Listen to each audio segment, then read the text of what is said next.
श्री स्वामी समर्थ.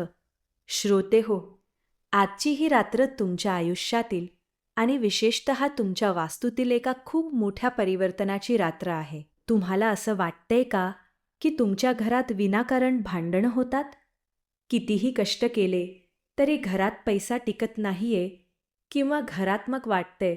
जर तुम्हाला असं वाटत असेल की कोणीतरी तुमच्या प्रगतीत अडथळे आणत आहे किंवा घराला कोणाची तरी वाईट नजर लागली आहे, तर आजचा हा व्हिडिओ तुमच्यासाठी साक्षात परब्रह्म श्री स्वामी समर्थ महाराजांची जागृत शक्ती घेऊन आला आहे.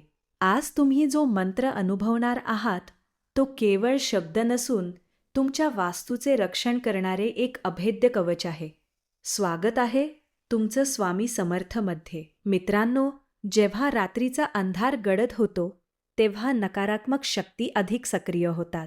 पण घाबरण्याचं कारण नाही, कारण नेमक्या त्याच वेळी स्वामी समर्थांचा हा मंत्र एखाद्या ज्वालामुखीसारखा प्रगटतो आणि तुमच्या घरातील सर्व वाईट शक्तींचा नाश करतो. हा मंत्र म्हणजे तुमच्या वास्तूभोवती निर्माण होणारं एक असं सुदर्शन चक्र आहे, ज्याच्यासमोर कोणतंही षडयंत्र किंवा करणीबाधा टिकू शकणार नाही. आजची रात्र ही तुमची संकटांतून मुक्त होण्याची रात्र आहे. आता तुम्हाला नक्की काय करायचं आहे ते नीट समजून घ्या. रात्री झोपण्यापूर्वी हा मंत्र तुमच्या मोबाईलवर किंवा टीव्हीवर अगदी मंद आवाजात लावा. तुम्ही निर्धास्तपणे झोपी जा, कारण स्वतः अक्कलकोट निवासी स्वामी समर्थ महाराज तुमच्या सभोवताली आणि तुमच्या वास्तूभोवती सुदर्शन चक्राचे रक्षण कवच उभे करणार आहेत. जेव्हा तुम्ही शांतपणे झोपलेले असता तेव्हा हा मंत्र तुमच्या घरातील कोपऱ्याकोपऱ्यात पोहोचतो. या साधनेचं सर्वात मोठं फळ तुम्हाला ब्रह्ममुहूर्ताच्या पवित्र समयी म्हणजेच पहाटे 4 ते 6 वाजता मिळतं. या काळात सृष्टी ईश्वरीय लहरींनी भरलेली असते आणि मंत्राचा प्रभाव पराकोटीला पोहोचलेला असतो. तुमच्या वास्तूतील सर्व भूतप्रेत बाधा, नकारात्मक ऊर्जा आणि गुप्त शत्रूंचा नायनाट होऊन पहाटेच्या पहिल्या किरणासोबत तुमच्या घरात यशाचा सूर्योदय होईल. ज्यांना तुम्हाला त्रास द्यायचा आहे त्यांना त्यांच्या कर्माचे फळ मिळेल आणि तुमची सर्व संकटे राख होतील. भक्तांनो, जर तुम्हाला तुमची वास्तू कायमची दोषमुक्त ठेवायची असेल आणि आयुष्यभर भीतीपासून मुक्त राहायचे असेल तर हा मंत्रपाठ केवळ आजच नाही तर नियमानुसार 11, 21 किंवा सलग 48 रात्री नक्की ऐकावा. आता आपलं मन पूर्णपणे शांत करा. डोळे मिटून समर्थांच्या दिव्य रूपाचे ध्यान करा आणि मनात श्रद्धा ठेवा. स्वामी समर्थ माऊली रात्रभर तुमचं आणि तुमच्या घराचं रक्षण करतील. निडर होऊन झोपी जा. अनंत कोटी ब्रह्मांड नायक राजाधिराज योगीराज परब्रह्म श्री स्वामी समर्थ महाराज की जय. मंत्रसाधना सुरू होत आहे. ओम नमो श्री जगद्गुरु स्वामी समर्थाय. निरंकार स्वरूप दत्तगुरु कालेश्वराय. महायोगी योगेश्वराय. अक्कलकोट निवासी श्री स्वामी समर्थाय नमः. ओम नमो श्री जगद्गुरु स्वामी समर्थाय. निरंकार स्वरूप दत्तगुरु कालेश्वराय. महायोगी योगेश्वराय. अक्कलकोट निवासी श्री स्वामी समर्थाय नमः. ओम नमो श्री जगद्गुरु स्वामी समर्थाय. निरंकार स्वरूप दत्तगुरु कालेश्वराय. महायोगी योगेश्वराय. अक्कलकोट निवासी श्री स्वामी समर्थाय नमः. ओम नमो श्री जगद्गुरु स्वामी समर्थाय निरंकार स्वरूप दत्तगुरु कालेश्वराय महायोगी योगेश्वराय अक्कलकोट निवासी श्री स्वामी समर्थाय नमः। ओम नमो श्री जगद्गुरु स्वामी समर्थाय निरंकार स्वरूप दत्तगुरु कालेश्वराय महायोगी योगेश्वराय अक्कलकोट निवासी श्री स्वामी समर्थाय नमः।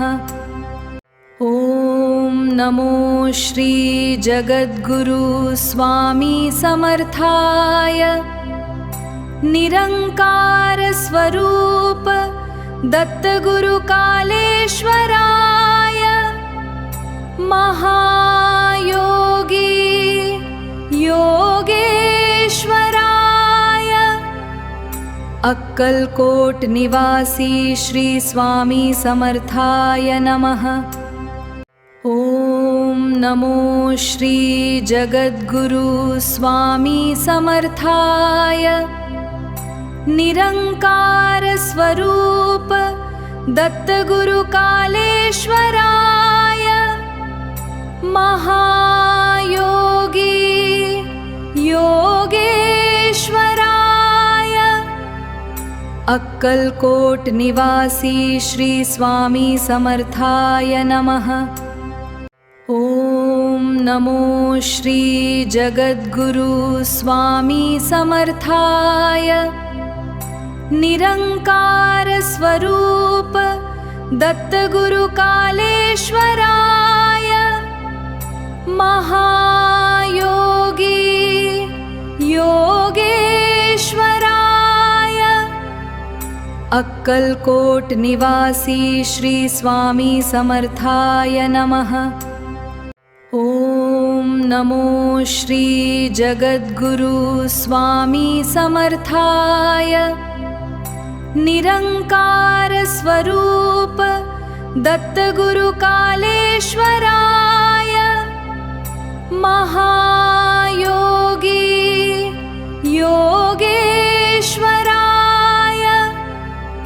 अक्कलकोट निवासी श्री स्वामी समर्थाय नमः।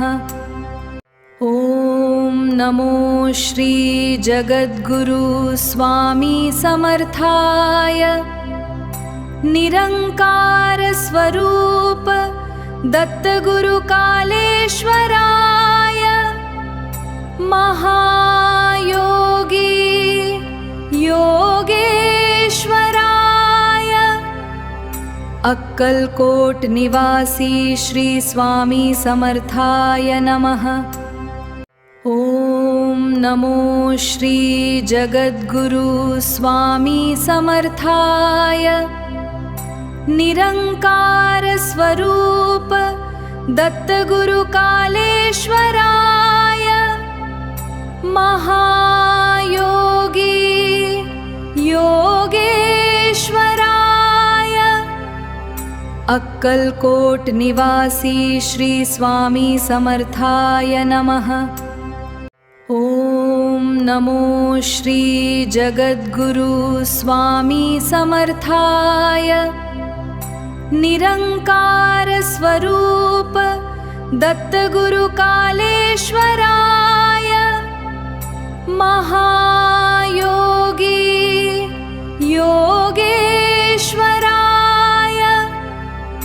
अक्कलकोट निवासी श्री स्वामी समर्थाय नमः। ओम नमो श्री जगद्गुरु स्वामी समर्थाय निरंकार स्वरूप दत्तगुरु कालेश्वराय महायोगी योगेश्वराय अक्कलकोट निवासी श्री स्वामी समर्थाय नमः। ओम नमो श्री जगद्गुरु स्वामी समर्थाय। निरंकार स्वरूप दत्तगुरु कालेश्वराय। महायोगी योगेश्वराय। अक्कलकोट निवासी श्री स्वामी समर्थाय नमः। ओम नमो श्री जगद्गुरु स्वामी समर्थाय। निरंकार स्वरूप दत्तगुरु कालेश्वराय। महायोगी योगेश्वराय। अक्कलकोट निवासी श्री स्वामी समर्थाय नमः। ओम नमो श्री जगद्गुरु स्वामी समर्थाय। निरंकार स्वरूप दत्तगुरु कालेश्वराय। महायोगी योगेश्वराय। अक्कलकोट निवासी श्री स्वामी समर्थाय नमः। ओम नमो श्री जगद्गुरु स्वामी समर्थाय। निरंकार स्वरूप दत्तगुरु कालेश्वराय। महायोगी योगेश्वराय।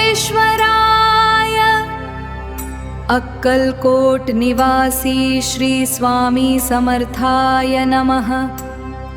ओम नमो श्री जगद्गुरु स्वामी समर्थाय। निरंकार स्वरूप दत्तगुरु कालेश्वराय। महायोगी योगेश्वराय। अक्कलकोट निवासी श्री स्वामी समर्थाय नमः। ओम नमो श्री जगद्गुरु स्वामी समर्थाय। निरंकार स्वरूप दत्तगुरु कालेश्वराय। महायोगी योगेश्वराय। अक्कलकोट निवासी श्री स्वामी समर्थाय नमः।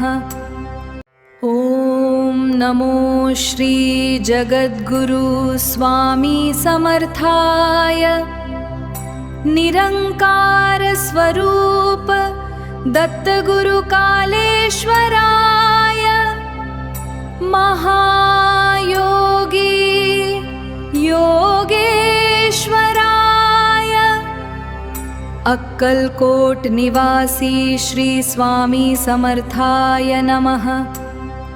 श्रोते हो, जर तुम्हाला हा मंत्र ऐकताना तुमच्या घरात शांतता जाणवत असेल तर कमेंट बॉक्समध्ये श्री स्वामी समर्थ नक्की लिहा. तुमच्या या एका कमेंटमुळे हा आशीर्वाद इतर अनेक स्वामी भक्तांपर्यंत पोहोचू शकतो. अशाच शक्तिशाली रक्षण कवचांसाठी आणि वास्तू रक्षणासाठी आपल्या स्वामी समर्थ चॅनेलला सबस्क्राईब करायला विसरू नका. स्वामी तुमच्या पाठीशी आहेत. तुमच्या वास्तूचे रक्षण ते स्वतः करत आहेत. श्री स्वामी समर्थ.